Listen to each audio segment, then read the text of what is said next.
Hi, this is Komal Chaudhary and I welcome to all at the YouTube channel GS 365। आज का session हमारा current affairs का है, जहां हम हर रोज MCQ के फॉर्मेट में डेली बेसिस पर करंट अफेयर्स कवर करते हैं विद स्टैटिक पार्ट। सो बिना देरी करते हुए स्टार्ट करेंगे आज का सेशन। बट बिफोर इट, अगर आपने अभी तक चैनल सब्सक्राइब नहीं किया, I request to everyone kindly subscribe the channel, because if you subscribe the channel you will get the notification firstly, right? You will not miss any lecture which is upcoming and which is very important regarding your examination. So I request you to kindly subscribe the channel to get the information regarding upcoming lectures. तो बिना देरी करते हुए start करेंगे आज का session. तो first question हमारा है, बहुत ही अच्छा क्वेश्चन यहाँ पे रहने वाला। आज का सेशन बहुत ही ज़्यादा इंपॉर्टेंट है, ठीक है? बहुत ही अच्छे अच्छे क्वेश्चन यहाँ पे लगाए गए हैं आज। सो आप सभी से रिक्वेस्ट है कि बहुत ही सिंसियरली तरीके से क्लास को अटेंड करेंगे, ताकि आपको ज़्यादा से ज़्यादा information and relevant information regarding your exam मिले। सो फर्स्ट क्वेश्चन हमारा है कि पंचायती राज मंत्रालय, किसने बेटा? पंचायती राज मंत्रालय ने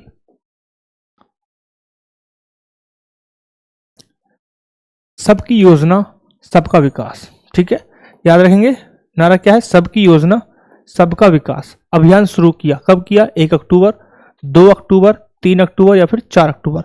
हमारे सामने ऑप्शंस हैं 1 अक्टूबर, 2 अक्टूबर, 3 अक्टूबर और 4 अक्टूबर। क्वेश्चन बहुत ही सिंपल है। एक अभियान का नाम दिया हुआ है सबकी योजना सबका विकास। यह अभियान पंचायती राज मंत्रालय के द्वारा इनिशिएट किया गया है। सिंपल। यह अभियान कब शुरू किया गया था? तो हमारा राइट ऑप्शन है 2 अक्टूबर, ठीक है साहब। तो राइट ऑप्शन हमारा है 2 अक्टूबर को यह अभियान शुरू किया गया था, जिसकी हम यहाँ पे बात कर रहे हैं, ठीक है। पंचायती राज मंत्रालय के द्वारा शुरू किया गया था, यहाँ पे लिखा हुआ है, राइट। यह योजना, यह अभियान जन योजना अभियान किसका बेटा? याद रखेंगे एक और चीज, जन योजना अभियान। जन योजना अभियान है एक, जो कब से कब तक चलाया गया है? कब से कब तक के लिए है? 2025-26 2025-26 के लिए है। उसके शुरुआत का प्रतीक माना गया है इस अभियान को, ठीक है। इसकी शुरुआत का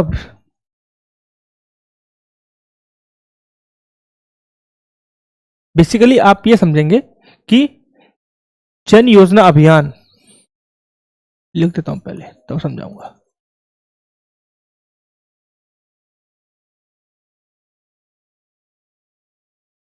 सिंपल आप ये समझेंगे कि एक अभियान है जन योजना अभियान PPC, राइट। वह 2025-26 के लिए इनिशिएट किया गया था, पंचायत राज मंत्रालय द्वारा इनिशिएट किया गया है, ठीक है। और इस अभियान का वर्ष रहने वाला है 2026-27। तो अभियान का वर्ष है, अभियान वर्ष है हमारा 2026-27। तो इसी का पार्ट है यह सबकी योजना सबका विकास। यह माना जा रहा है कि इस अभियान का यह हिस्सा है, राइट। इस अभियान को सबसे पहले कब शुरू किया गया था? तो इस अभियान को सबसे पहले स्टार्ट किया गया था 2018 से। तो बेटा याद रखेंगे, सबसे पहले स्टार्ट कब हुआ था? तो यह 2018 से शुरू हो चुका है अभियान। 2018 से यह अभियान चलता है, ठीक है साहब। क्लियर? दिक्कत? डन। इस अभियान का उद्देश्य क्या है? इस अभियान का सिंपल उद्देश्य है समावेशिता को बढ़ाना, ठीक है।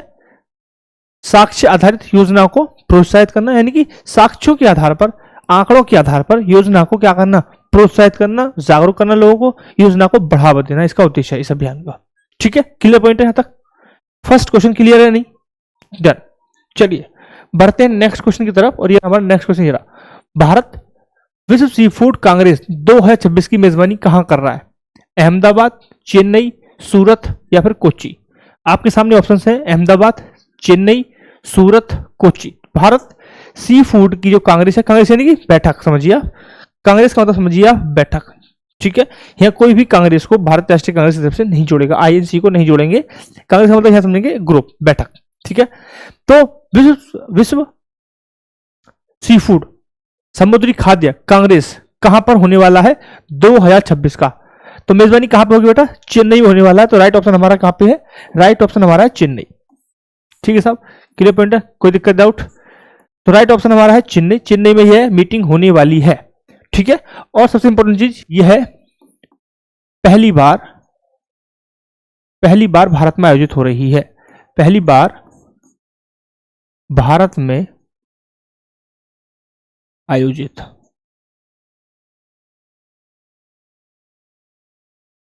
क्लियर पॉइंट है तक?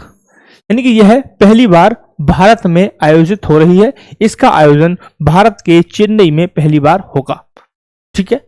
ये क्या है, यह एक प्रमुख रूप से वैश्विक मंच है जहां पर समुद्री खाद्य व्यापार, उससे जुड़ी हुई सुरक्षाएं, स्थिरता या फिर नवाचार, इन सब के लिए एक मंच के रूप में यह कार्य करता है, ठीक है। क्लियर पॉइंट यहां तक? डन, ठीक है। नेक्स्ट पॉइंट हमारा है कि भारत में हो रहा है तो कोई ना कोई इसका आयोजन भी कर रहा होगा, तो भाई आयोजक कौन है इस इवेंट का? इस इवेंट का आयोजक कौन है? सिंपल सा क्वेश्चन मेरा है कि जो कांग्रेस का आयोजन हम कर रहे हैं 2026 में, भारतीय विश्व सी फूड संघ का जो हम आयोजन करने वाले हैं, उसका आयोजक कौन है? तो सिंपल सा बेटा मत्स्य विभाग नंबर 1, और मत्स्य विभाग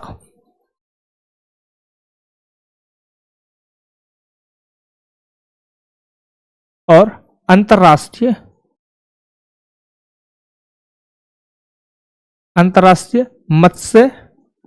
मत्स्य निरीक्षक संघ,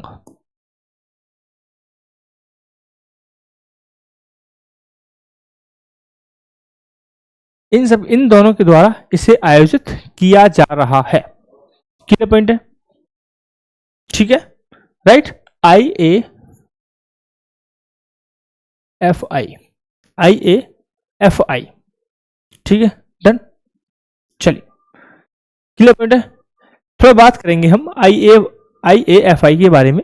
तो यह संयुक्त राष्ट्र से संबंध एक एनजीओ है जिसका उद्देश्य था कि वैज्ञानिक और प्रमाण के आधार पर निरीक्षण हो, उस प्रणाली को बढ़ावा मिले, और जो मत्स्य उत्पाद है, मछली से जो मत्स्य प्रोडक्ट हैं, उनकी गुणवत्ता सुधरे, उनकी गुणवत्ता में सुरक्षा आए, है ना, उनकी सुरक्षा को लेकर उपाय करना या फिर उसको स्टेबल करना, क्लियर। इन सब उद्देश्यों के साथ इसे स्थापित किया गया था IAFI को, राइट, क्लियर पॉइंट तक? डन, चलिए, ठीक है, clear point.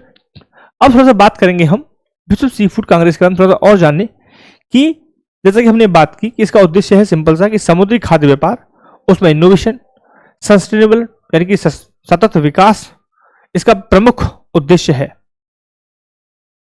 Done, clear point. अब मैं बताइए कि इस इवेंट का थीम क्या है। मैं हमेशा कहता हूं कि जब भी कोई इवेंट होगा उस इवेंट का एक थीम होता है, ठीक है। तो इसका थीम है sustainable solution for inclusive growth, building resilient aquatic food supply chain. क्या है बेटा, क्या है? Sustainable solutions for inclusive growth, building resilient, ठीक है, resilient aquatic food supply chain, clear point तक? तो हमने थीम के बारे में बात की, पहली बार ऐसा आयोजन हो रहा है भारत में, चेन्नई में हो रहा है, आयोजक कौन है, सब डिटेल आपको बता दी गई है। यानी कि ओवरऑल कॉम्प्रिहेंसिवली यहां से अगर कोई क्वेश्चन आता है तो आप कर पाएंगे, कंपेरेटिवली कि आपसे जो कंप्यूटर है वो शायद ना कर पाए, ठीक है। सिंपल क्वेश्चन आप यहां से पढ़ेंगे तो आ जाएगा, लेकिन क्वेश्चन चेंज होगा तो आप कर पाएंगे क्योंकि आपको एडिशनल इंफॉर्मेशन आपके पास है, ठीक है। चलिए आगे आते हैं। नेक्स्ट क्वेश्चन क्या है हमारा, भारतीय अंतर्देशीय जलमार्ग प्राधिकरण और बिहार सरकार ने खालिस्तान में एक, तो हमारा नेक्स्ट क्वेश्चन है बेटा हमारा स्क्रीन पर, ठीक। तो क्या देख रहे हैं हम, भारतीय अंतर्देशीय जलमार्ग प्राधिकरण और बिहार सरकार ने एक जल मेट्रो परियोजना के लिए समझौता ज्ञापन किया है। सिंपल सी बात यह है कि बिहार सरकार और अंतर्देशीय जल मार्ग प्राधिकरण, इन दोनों के बीच एक कॉन्ट्रैक्ट साइन हुआ है, किसके लिए? जल मेट्रो परियोजना के लिए। तो यह परियोजना किस शहर से स्टार्ट होगी, किस शहर में इनिशिएट किया जाएगा, कुछ हमारा ये है। ऑप्शन हमारे हैं गया, पटना, नालंदा, या उपयुक्त में से कोई नहीं। तो ऑप्शन हमारा है, राइट ऑप्शन हमारा है क्या? पटना। पटना यहां पे राइट आंसर है, ठीक है साहब, क्लियर, डन। चलिए इतना ही था, कुछ इससे ज्यादा कुछ है नहीं इस क्वेश्चन में। आगे बढ़ते हैं। मिथुन मनहास को भारतीय क्रिकेट कंट्रोल बोर्ड का अध्यक्ष नियुक्त किया गया है। कौन से नंबर का अध्यक्ष बनाया गया? 37वां, 38वां, 39वां या फिर 40वां? बताइए सर, कौन सा नंबर के ये अध्यक्ष के रूप में इनको नियुक्त किया गया है? किनकी बात हो रही है? मिथुन मनहास की बात हो रही है और बीसीसीआई की बात हो रही है। यहाँ पे बीसीसीआई का चेयरमैन, बीसीसीआई के चेयरमैन की बात हो रही है। किन्हें चेयरमैन बनाया गया है अभी? बताइए, किनको बनाया गया है? मिथुन मनहास को, मिथुन मनहास को बनाया गया है। बट क्वेश्चन ये नहीं है कि किनको बनाया गया है, क्वेश्चन ये है कि कौन से नंबर के हैं। तो बेटा 37वें नंबर के हैं। कौन से नंबर के हैं? 37वें नंबर के हैं। Done, clear. और इन्होंने किनका स्थान लिया है? रोजर बिन्नी का। किसका? रोजर बिन्नी का स्थान इन्होंने लिया है। रोजर बिन्नी का स्थान लिया है। तो क्वेश्चन अगर ट्विस्ट करता है तो भी आप याद रखेंगे रोजर बिन्नी का स्थान लिया है। ठीक है, रोजर बिन्नी का स्थान इन्होंने लिया है। देन और दूसरा, बीसीसीआई का जो अधिकतम उम्र की सीमा है वो 70 वर्ष है। आप याद रखें, चेयरमैन 70 वर्ष तक हो सकते हैं, क्योंकि इनका रिटायरमेंट का जो रीजन था वो ये दिया गया है कि जिन्होंने 70 वर्ष आयु पूरी करने के बाद अपना पद छोड़ दिया था। ठीक है, तो आप याद रखेंगे। डन। चुनाव कहां पे होते? नई दिल्ली में होते, सर्वसम्मति से होते हैं बेटा। नई दिल्ली में हुआ इलेक्शन इनका, नई दिल्ली में हेड ऑफिस, और इन्होंने क्या किया है? सर्वसम्मति से चुना है। सर्वसम्मति, सर्वसम्मति से चुने गए हैं। सर्वसम्मति से चुनाव हुआ इनका। डन, क्लियर पॉइंट, यहां तो कोई दिक्कत।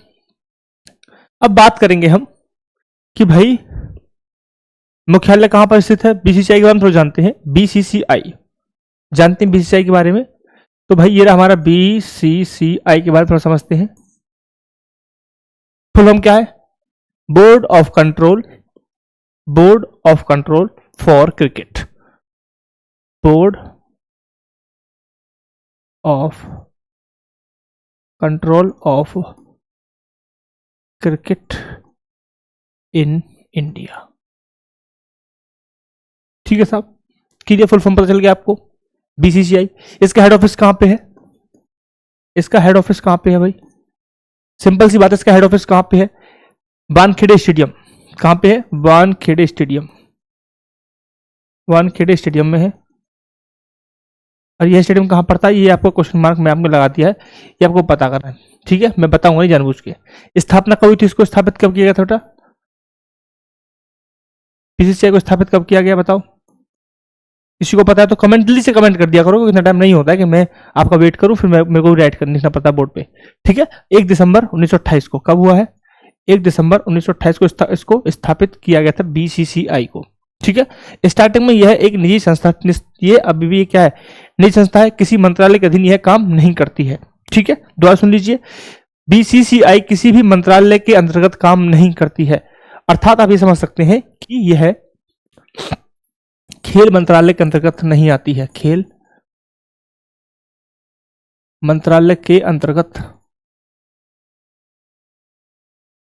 नहीं आएगी, नहीं आती है, याद रखेंगे, खेल मंत्रालय के अंतर्गत नहीं आती है, यह खुद के एक नियम से चलती है। बीसीसीआई सोसाइटी एक्ट के अधीन रजिस्टर्ड होती है। किसके अधीन रजिस्टर्ड है बेटा? किसके अंतर्गत रजिस्टर्ड है? बीसीसीआई सोसाइटी एक्ट के तहत रजिस्टर्ड है। किसके तहत? सोसाइटी एक्ट के तहत। तो यह है सोसाइटी एक्ट के तहत रजिस्टर्ड है, राइट। तो किसी मंत्रालय के अधीन यह नहीं है, किसी मंत्रालय के अंतर्गत यह काम नहीं करती है। यह अपने द्वारा अपने लिए बनाए गए संविधान, यानी दो नियम कानून इन्होंने खुद बना रखे, उनके द्वारा ही इनको क्या कहता है? परिचालन इसका होता है। ठीक है, दूसरा पॉइंट, किसी भी मंत्रालय के अंतर्गत यह काम नहीं करती है, सरकार से कोई भी अनुदान नहीं लेती है। ठीक है, यानी कि सरकार से कोई भी अनुदान नहीं लेती है। देख सकते हैं यहां पर, सरकार से कोई भी अनुदान नहीं लेगी। डन, क्लियर पॉइंट है। आई होप कि आपको पता चल गया होगा बीसीसीआई के बारे में सारी चीजें। डन, चलो आते हैं नेक्स्ट क्वेश्चन तरफ बढ़ते हैं। एशिया कप 2025 जीतने के लिए भारत ने फाइनल में किस टीम को हराया? अरे पप्पू टीम थी, क्या थी? पप्पू था, पाकिस्तान। ठीक है, इसको हम बहुत ही डिटेल में लास्ट सेशन में कवर कर चुके हैं कि मैन ऑफ द सीरीज कौन था, मैन ऑफ द टूर्नामेंट कौन था, है ना, सब चीज हम कवर कर चुके हैं, तो यहां पर हम नहीं कर रहे हैं। राइट, नेक्स्ट हमारा है कि मैसूर के किस पत्रकार को होमबले संहिता हिरनी कुमार पूर्व छात्र कृषि मीडिया पुरस्कार 2025 के लिए चुना गया है? ठीक है, किसके लिए बेटा? कृषि मीडिया पुरस्कार 2025 के लिए किसे चुना गया है? ऑप्शन हमारा है रविंद्र कुमार, सुरेश चंद्र, अमसी आकर्षण कुमार, अनीता देसाई। ठीक है साहब, तो बेटा अमसी आकर्षण कुमार नहीं, इनका नाम है अमसी प्रसन्न कुमार। क्या नाम है इनका? अमसी प्रसन्न कुमार। तो आकर्षण नहीं है, प्रसन्न कुमार लिखेंगे आप इसे। ठीक है, अब मैं नाम करेक्ट कर रहा हूं तो सिंपल सी बात है, करेक्ट ऑप्शन ये होगा, अदरवाइज क्या ही फर्क पड़ रहा है, प्रसन्न कुमार हो या आकर्षण कुमार हो। मैंने नाम सही करा तो करेक्ट ऑप्शन होता है, तो दिक्कत मान रहा हूं मैं कि भाई गलत है, सही करो इसे। तो राइट ऑप्शन हमारा है थर्ड, अमसी प्रसन्न कुमार। क्या नाम बेटा? अमसी प्रसन्न कुमार इनका नाम है, और इन्हें कृषि मीडिया पुरस्कार 2025 के लिए सम्मानित किया गया है। ठीक है, डन डन, क्लियर। यह पुरस्कार क्यों दिया जाता है? तो यह पुरस्कार प्रिंट और इलेक्ट्रॉनिक मीडिया, जिसे हम बोलते हैं, जो हमारे जैसे व्हाट्सएप हो गया, है ना, एप्लीकेशन के माध्यम से कोई न्यूज हमें मिल रही है, वो वाली चीजें, तो वो बोलते हैं इलेक्ट्रॉनिक मीडिया। इन सब के द्वारा जो कृषि की रिपोर्टिंग में उनका योगदान है और किसानों में जागरूकता पैदा करने के लिए उन्होंने जो कार्य किया है, इसके लिए उन्हें यह अवार्ड दिया जा रहा है। यह अवार्ड बेटा कब कहां पे दिया जा रहा है? तो यह अवार्ड दिए जा रहे हैं, कृषि मीडिया पुरस्कार दिया जा रहा है, कहां पे दिया जा रहे हैं? बेंगलुरु में दिया जा रहा है। कहां दिया जाएगा? बेंगलुरु में दिया गया है। कहां पे? बेंगलुरु में दिया जाएगा बेटा। ठीक है, तो बेंगलुरु में यह अवार्ड दिया जाने वाला है, 11 अक्टूबर को दिया जाएगा। कब दिया जाएगा? 11 अक्टूबर को दिया जाएगा, 11 अक्टूबर 2025। कब दिया जाएगा? 11 अक्टूबर 2025 को यह अवार्ड बेंगलोर में दिया जाएगा। डन, कोई दिक्कत? चलिए इतना ही था, बढ़ते हैं आगे नेक्स्ट क्वेश्चन की तरफ। ओडिशा में प्रधानमंत्री मोदी द्वारा उद्घाटन की गई विकास परियोजनाओं का अनुमानित कुल मूल्य कितना था? 30,000 करोड़, 60,000 करोड़, 50,000 करोड़ या फिर 70,000 करोड़? राइट ऑप्शन क्या है? राइट ऑप्शन हमारा है option number B, 60,000 crore is the right answer. ठीक है साहब, तो क्या राइट आंसर? राइट आंसर क्या है? 60,000 करोड़। राइट आंसर क्या है बेटा? 60,000 करोड़। ठीक है, 60,000 करोड़ से अधिक की जो अनुमानित लागत मानी गई है, वो ओडिशा में प्रधानमंत्री जी ने दी है। ठीक, डन। इसमें कौन कौन से प्रोजेक्ट शामिल हैं? इसमें शामिल है दूरसंचार से रिलेटेड, रेलवे हो गया, है ना, हाई एजुकेशन हो गया, या फिर शहरी परिवहन के लिए जो परियोजना शामिल है, तो चीजें यहाँ पे शामिल की गई हैं।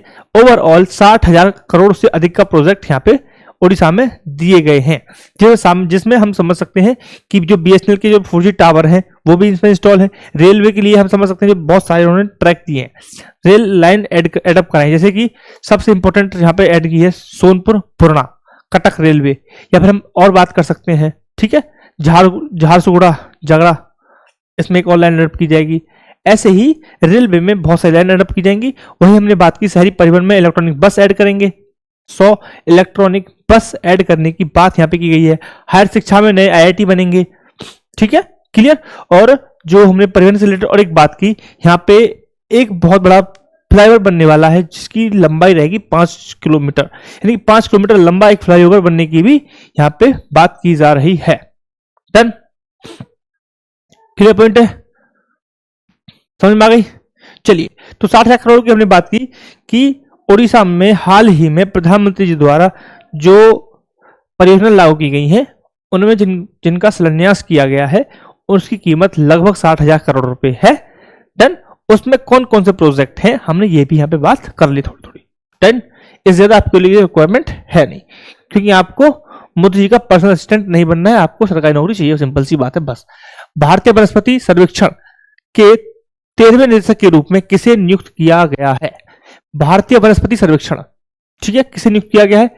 कणाद दास को, ए माओ, रघुनाथ चौधरी या फिर रघुनंदन प्रसाद? राइट ऑप्शन क्या है भाई? राइट ऑप्शन हमारा है कणाद दास। क्या है बेटा? कणाद दास राइट ऑप्शन यहाँ पे हमें दिखाई दे रहा है, कणाद दास मैंने लगाया है राइट ऑप्शन। डन। तो यह इन्हें मिला है कवक विज्ञानी के रूप में। किसके लिए? इन्हें कवक विज्ञान के रूप में, कवक वैज्ञानी के रूप में इन्हें यह जाना जाते हैं। कवक विज्ञानी के रूप में यह अपनी पहचान बनाए हैं और वनस्पति सर्वेक्षण का निर्देशक इन्हें नियुक्त किया गया है कवक विज्ञानी के रूप में। ठीक है। दूसरा, जो कणाद दास है, इन्होंने MAO सॉरी जो AAO है ना, AA माओ की, अरे यार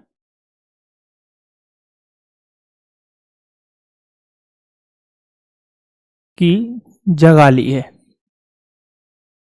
ठीक है, तो इसलिए ऑप्शन में आपको यह भी दिख रहा है। डन। Clear point. मुझे बताइए कि भारतीय वनस्पति सर्वेक्षण किस मंत्रालय के तहत काम करता है? किस मंत्रालय के तहत यह काम करता है? बताइए। पर्यावरण, वन एवं, किसके तहत काम करता है? पर्यावरण, वन एवं जलवायु परिवर्तन मंत्रालय।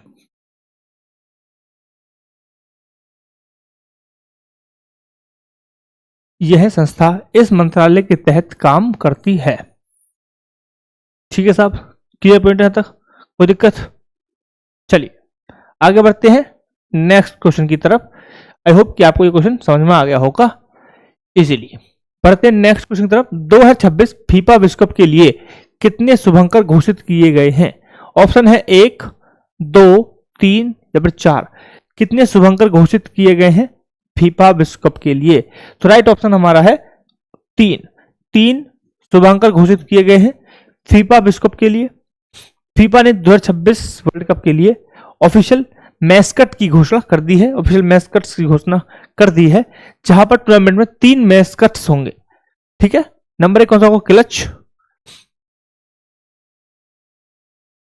नंबर 1 क्लच होगा।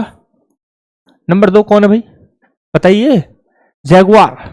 ठीक है। नंबर 3 कौन है? जैगुआर। और नंबर 3 कौन है? नंबर 4 कौन है? मूस मैप्ला। 3 मैस्कट्स की घोषणा यहाँ पे की गई है फीफा 2026 के लिए। जब हम बात कर रहे हैं क्लच, तो क्लच में एक वाइल्ड ईगल को दिखाया गया है जो यूएसए को प्रतिनिधित्व करता है, यूएसए का प्रतिनिधित्व करता है। वही जैगुआर की बात करें तो जैगुआर में जायो मैक्सिको का प्रतिनिधित्व करता है। किसका? मैक्सिको का। किसका? मैक्सिको का प्रतिनिधित्व करेगा। वही अगर बात करें मूस मैप्ला किसका प्रतिनिधित्व करता है? कनाडा का प्रतिनिधित्व करेगा। ठीक है। तो हम एक चीज देख रहे हैं कि 3 यहां पे मेजबान कंट्री रहेंगे। 3 ये पहला वर्ल्ड कप होगा, यह है पहला वर्ल्ड कप होगा जहां 3 देश संयुक्त रूप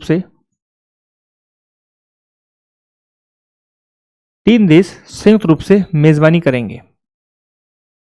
3 देश संयुक्त रूप से मेजबानी करने वाले हैं। यह पहला ऐसा फीफा वर्ल्ड कप होगा जहां पर 3 देश इस वर्ल्ड कप को आयोजन करेंगे। नंबर 1 यूएसए, मैक्सिको और कनाडा। ठीक है। और तीनों के लिए शुभंकर जारी हो गए हैं, क्लच, जैगुआर, मूस मैप्ला। ठीक है साहब, क्लियर पॉइंट। चलिए आगे बढ़ते हैं। क्रिस वोक्स अपनी स्विंग गेंदबाजी और लचीलेपन के लिए जाने जाते हैं। उन्हें 14 साल की कैरियर के बाद अंतर्राष्ट्रीय क्रिकेट से संन्यास की घोषणा की। संन्यास लेने से पहले वोक्स ने अपने 217 अंतर्राष्ट्रीय मैचों में कितने विकेट लिए? मतलब ऐसे क्वेश्चन आ जाते हैं तो इसलिए मैंने एक चिपका दिया आपके लिए भी। ठीक है, क्योंकि ऐसे क्वेश्चन आ जाते हैं तो मैंने आपके लिए एक चिपका दिया। तो राइट ऑप्शन है 396। ठीक है। उन्होंने 396 विकेट लिए अपने 217 मैचों में। ठीक है। तो आप बेटा 296 विकेट याद रखेंगे और मैचों का नंबर भी याद रखेंगे 217। ठीक है, क्लियर? क्यों बता रहा हूं मैं? क्योंकि इंग्लैंड पहली बार विश्व कप जीती थी 2019 में। ठीक है। आईसीसी वर्ल्ड कप जीता था इंग्लैंड ने पहली बार 2019 में। ठीक है, 2019 में जीता। और उस मैच में क्रिस वोक्स ने क्रिस वोक्स ने फाइनल में 3 विकेट लिए थे बेटा। कितने लिए थे? 3 विकेट लिए थे, ठीक, और रन कितने दिए थे? 16, ठीक है। तो जब पहली बार इतिहास में नाम दर्ज किया गया था, तब इन्होंने एक इंपॉर्टेंट रोल प्ले किया था उस मैच में, इसलिए ज्यादा इंपॉर्टेंट हो जाता है उनके लिए। उनका संन्यास लेना इंग्लैंड टीम के लिए बहुत ही ज्यादा इंपॉर्टेंट हो जाता है, और हमारे लिए भी यह एक इंपॉर्टेंट क्वेश्चन बन जाता है, ठीक है। आगे बढ़ेंगे नेक्स्ट क्वेश्चन, और नेक्स्ट क्वेश्चन हमारा ये रहा, डिजिटल भुगतान सुरक्षा के संबंध में भारतीय रिजर्व बैंक द्वारा शुरू किए गए नियामक ढांचे का प्राथमिक लक्ष्य क्या है? सभी लेनदेन के लिए एसएमएस ओटीपी की शुरुआत करना, सभी डिजिटल भुगतान के लिए 2 कारक प्रमाणीकरण 2FA अनिवार्य करना, 2FA याद रखेंगे यहाँ पे, भारत में डिजिटल भुगतान की आवश्यकता को समाप्त करना, लेनदेन के लिए यूपीआई के उपयोग को कम करना। भाई तो थोड़ा सा गलत है, यूपीआई को हम बढ़ा रहे हैं, कम क्यों करेंगे? हैं, बढ़ा रहे हैं ना, क्लियर। और भारत में डिजिटल भुगतान की आवश्यकता कम करना, ये भी गलत है। हम क्या कर रहे हैं? हर चीज को डिजिटल करने चाह रहे हैं, और ये कह रहा है कि कम कर रहे हैं, तो ये तो गलत हो गए दोनों। सभी लेनदेन के लिए एसएमएस ओटीपी की शुरुआत करना, एसएमएस ओटीपी तो पहले से ही आ रहे हैं, ये क्या शुरुआत हो गई? पहले से ही आ रहे हैं, आ रहे नहीं आ रहे भाई, ओटीपी आता है कुछ भी करते हैं तो आप एसएमएस आता है। तो क्या बचा? Option number 2। तो राइट ऑप्शन हमारा सेकंड विकल्प ही है, जहां पर आरबीआई कह रहा है कि सभी डिजिटल भुगतान के लिए 2 कारक प्रमाणीकरण, 2 फैक्टर क्या रहेंगे? प्रमाणीकरण करने के लिए अनिवार्य कर दिया है। यह क्या है?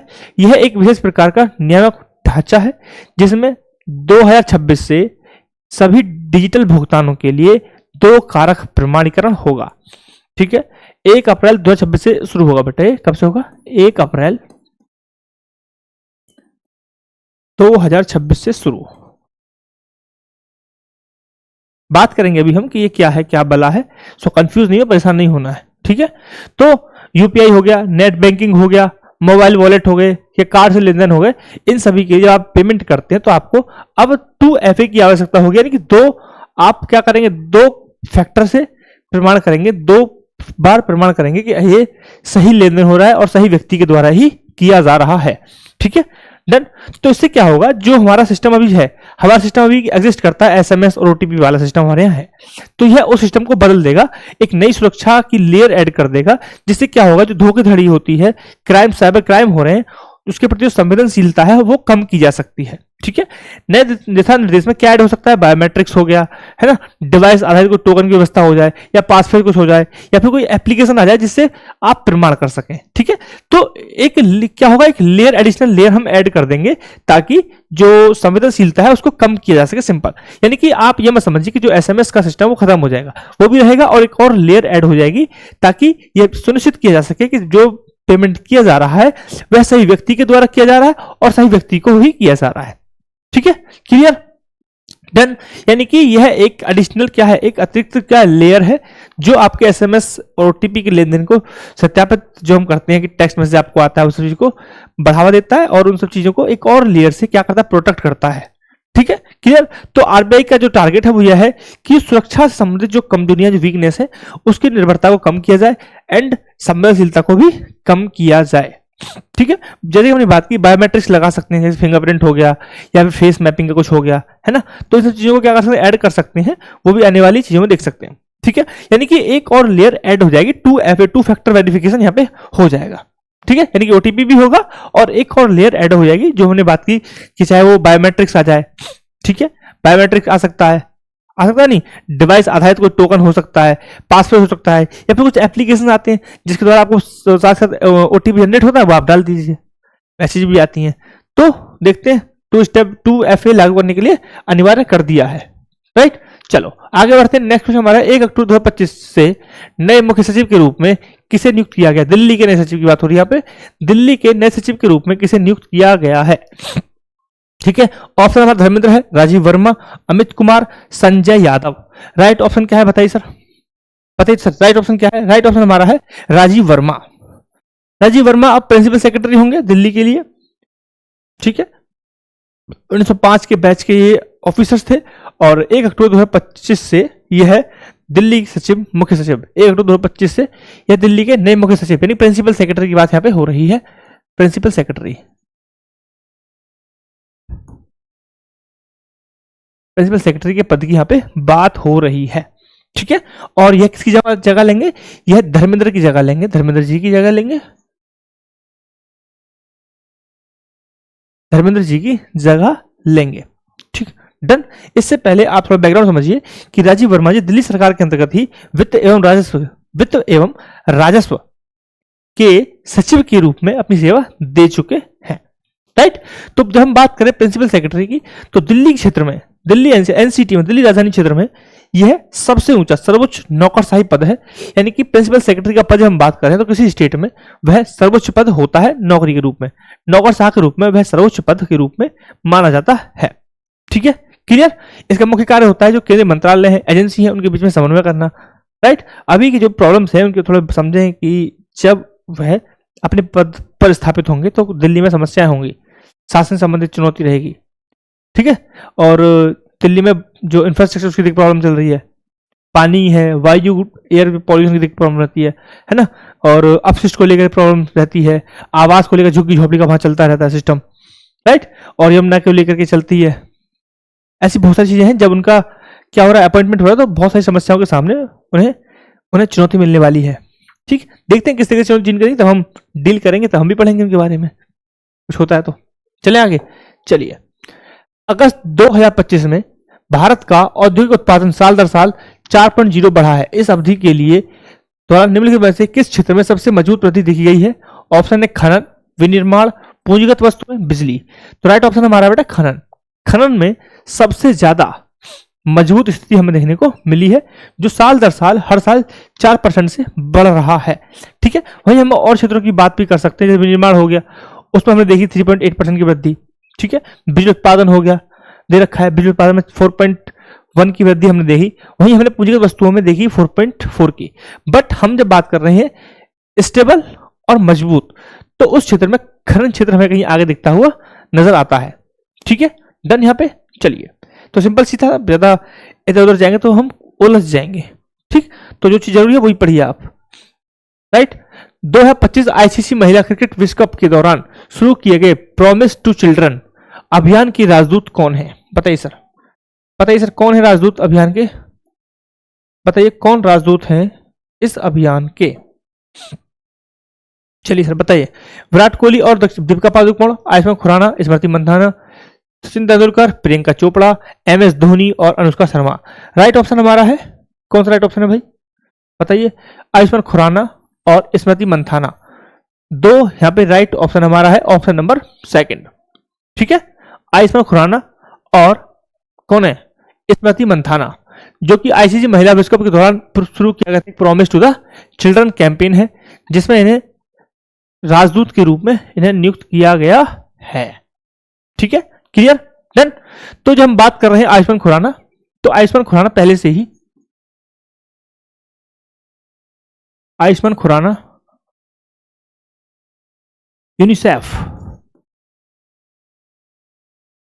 यूनिसेफ के राष्ट्रीय राजदूत हैं। यूनिसेफ के राष्ट्रीय राजदूत के रूप में भूमिका निभा रहे हैं, राष्ट्रीय राजदूत,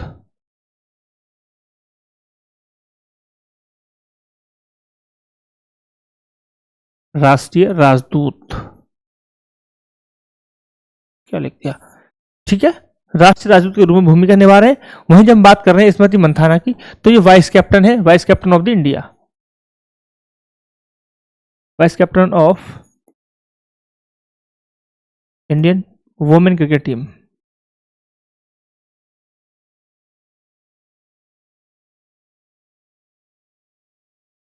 ठीक है। तो ये ऑलरेडी वाइस कैप्टन है इंडियन क्रिकेट टीम की, हमने बात की यहाँ पे, ठीक है। आयुष्मान खुराना यूनिसेफ के राष्ट्रीय राजदूत हैं, और ऑप्शन आपको पता चल गया। बढ़ेंगे नेक्स्ट क्वेश्चन की तरफ। एशिया का सबसे बड़ा अपशिष्ट जल उपचार संयंत्र किस शहर में उद्घाटन किया गया है? बताइए। मुंबई, नई दिल्ली, बेंगलुरु, चेन्नई। ये हमने अपनी न्यूज में भी कवर किया था, और यहाँ पे राइट ऑप्शन हमारा है नई दिल्ली। क्या राइट ऑप्शन? राइट ऑप्शन हमारा है नई दिल्ली, ठीक है। नई दिल्ली कहाँ पे? नई दिल्ली के ओखला में हो रहा है ये, कहाँ पे? ओखला में, नई दिल्ली के ओखला में इसका उद्घाटन किया जा रहा है। डन डन डन डन, ठीक है, क्लियर पॉइंट, क्लियर। देन इसकी जो थोड़े से जान लेते हैं, क्योंकि क्वेश्चन 2 बार आपके सामने आ चुका है, तो आप थोड़ा सजग हो जाइए। तो यह जो संयंत्र है, यह जो संयंत्र लगाया जा रहा है, यह जापान के अंतरराष्ट्रीय सहयोग से एक कंपनी है जापान की जीका, उसके सहयोग से इसको स्थापित किया जा रहा है। तो भाई मेरे जापान के सहयोग से बन रहा है। सबसे इंपॉर्टेंट चीज तो यह है कि जापान के सहयोग से इसे बनाया जा रहा है, और जापान की जो कंपनी वो है जीका। ठीक है, डन, क्लियर पॉइंट यहां तक, कोई दिक्कत परेशानी? चलिए ठीक। स्पेशल बात यह है इस संयंत्र की, सबसे बड़ी बात यह है कि इस श्रेणी में जब बिजली पैदा होगी इससे, इस संयंत्र से, तो इसमें ए श्रेणी का गाद निकलेगा। और सबसे इंपॉर्टेंट चीज यह है कि उस स्लज से, उस गाद से हम उर्वरक भी बना सकते हैं, और उर्वरक के अलावा अन्य उद्देश्यों के लिए भी उसकी हम पूर्ति कर सकते हैं, उसका यूज कर सकते हैं कच्चे माल के रूप में। ठीक है, तो इंपॉर्टेंट चीज ये है कि इसका जो स्लज निकलेगा, इसका जो गाद निकलेगा, उसका भी हम डबल यूज कर सकते हैं हमारे उर्वरक बनाने के रूप में। ठीक है, तो ये इंपॉर्टेंट चीज यहाँ पे मैंने पढ़ी थी। भारत के सभी इलेक्ट्रिक वाहनों के लिए ध्वनि वाहक चेतावनी प्रणाली आवाज से सुरक्षित होना किस तारीख से अनिवार्य होगा? 1 अक्टूबर 2025, 1 अक्टूबर 2026, 1 अक्टूबर 2027, 1 अक्टूबर 2028। तो भाई आवाज क्या है, आप सभी को पता है कि जब अभी ये जो व्हीकल्स होते हैं हमारे पास में आके खड़े होते हैं, पता भी नहीं चलता कब आ गए, है ना, आके पुच्ची ले लेंगे, आपको पता नहीं चलेगा कि कोई आया भी था, जब ठुक जाएगी जब पता चलेगा अच्छा तुम थे क्या, ऐसा हो रहा है।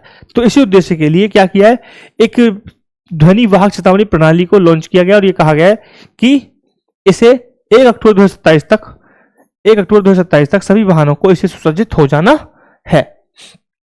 ठीक है, क्लियर पॉइंट। और जो नए व्हीकल है, जो न्यू व्हीकल आएंगे, उनके क्या है, जो न्यू व्हीकल लॉन्च होने वाले हैं, अभी लॉन्च हुए नहीं है, उनमें क्या है, उनके लिए जो टाइम फ्रेम है वो है 1 अक्टूबर 2026। ठीक है साहब, 1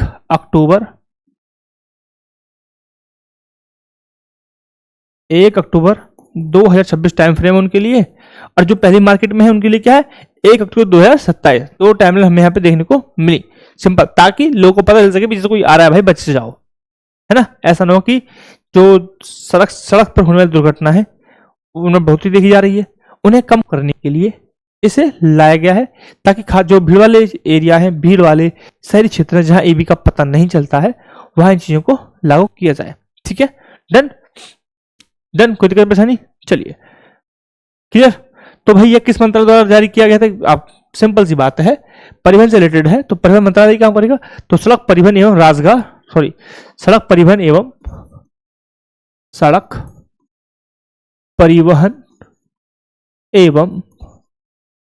राजमार्ग मंत्रालय के द्वारा किया जा रहा है, जो लॉन्च किया गया था भाई इनिशिएटिव। ठीक है, क्लियर पॉइंट यहां तक, कोई दिक्कत? चलो नेक्स्ट क्वेश्चन हमारा है, बहुत ही सिंपल सा क्वेश्चन है।